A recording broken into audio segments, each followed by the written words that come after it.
nós podemos desfrutar. Quando você estuda a história dos cristãos do primeiro século, você começa, inevitavelmente, a ficar intrigado como foi que aqueles cristãos conseguiram entregar toda a vida a Deus, a ponto de morrer e não negar o Senhor.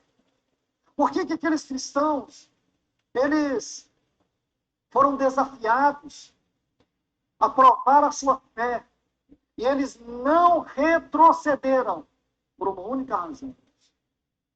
Eles conheceram a grande mensagem da Epístola aos Hebreus, a vida cristã celestial.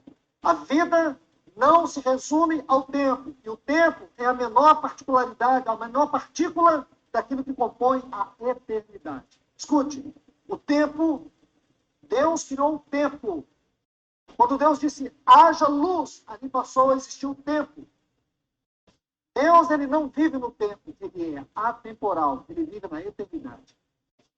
Os filósofos gregos, 400 anos antes de Cristo, eles estudaram um assunto que depois ele foi ampliado pela ciência a partir do quarto século antes de Cristo. Aquilo que eles chamavam a doutrina o pensamento, a filosofia do macrocosmo, a visão do grande mundo. E foi nessa visão que eles passaram a estudar como que todas as coisas existiam de maneira tão harmônica. Dia, noite, os astros. Foram os filósofos da cidade de Éfeso, Heráclito de Éfeso, e muitos outros passaram a estudar o grande mundo. Por quê? Porque eles acreditavam que havia um mundo superior, havia uma realidade superior, muito além daquilo que havia na Terra. É isso que o livro de Hebreus nos mostra. Esta é a mensagem cristã. Porque quando nós limitamos a nossa vida simplesmente a tempo e espaço, nós limitamos Deus. Deus não está limitado. Ok? Quando nós limitamos a nossa vida ao tempo e ao espaço, nós limitamos Deus. No tempo e espaço, não está Deus. Deus é atemporal, é muito mais do que isso. Então, essa vida cristã nos lugares celestes significa a vida espiritual, que é a palavra que eu uso aqui na academia. Nós estamos na academia treinando a vida espiritual. Ao falar de Deus, ao conhecer a palavra e ao receber revelações do conhecimento que tenhamos que receber através do Espírito Santo, e é ele que guia a nossa vida. É espiritual, é a vida cristã. E quando fala nos lugares celestiais, vocês vão ver que ele vai falar que nós que nascemos de novo, estamos nesses lugares celestiais. O tempo é o espaço. Deus está acima do tempo. Deus é eterno. Então, quando você estuda essa epístola, você percebe isso. Que a vida cristã é uma vida que ela ultrapassa os limites dessa terra.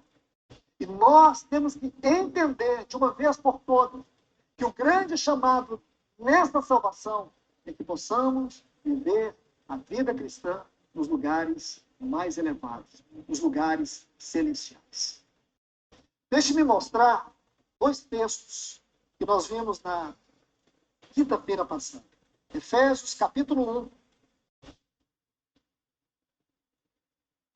E depois Efésios, no capítulo 2. Nesse momento, você vai lá e vê na Bíblia isso. Leia. Esta referência aqui, ela está dentro de uma porção onde Paulo vai falar do grande poder que Deus usou para ressuscitar a Jesus dentre os mortos. Aí no versículo 20 ele diz assim, a qual exerceu ele em Cristo, ressuscitando-o dos mortos, assentando-o à sua direita nos lugares celestiais. Ok? Preste atenção. Está citado. Por favor, capture essa frase, lugares celestiais. Versículo Está na Bíblia. 6, do capítulo 2. E juntamente com ele, essa frase é muito importante. Juntamente com porque ele. essa frase indica que quando Deus ressuscitou a Jesus, Ele nos incluiu nessa ressurreição. Olha que legal. Escute isso, irmãos. Quando Deus ressuscitou a Jesus, ele nos incluiu nessa ressurreição. Então, essa frase diz, juntamente com ele, ressuscitou-nos e fez-nos sentar nos lugares celestiais com Cristo Jesus. Então, Deus ressuscitou a Cristo e o colocou nos mais altos céus. A palavra aqui no texto grego é epurânio. São 3 céus, segundo a língua grega.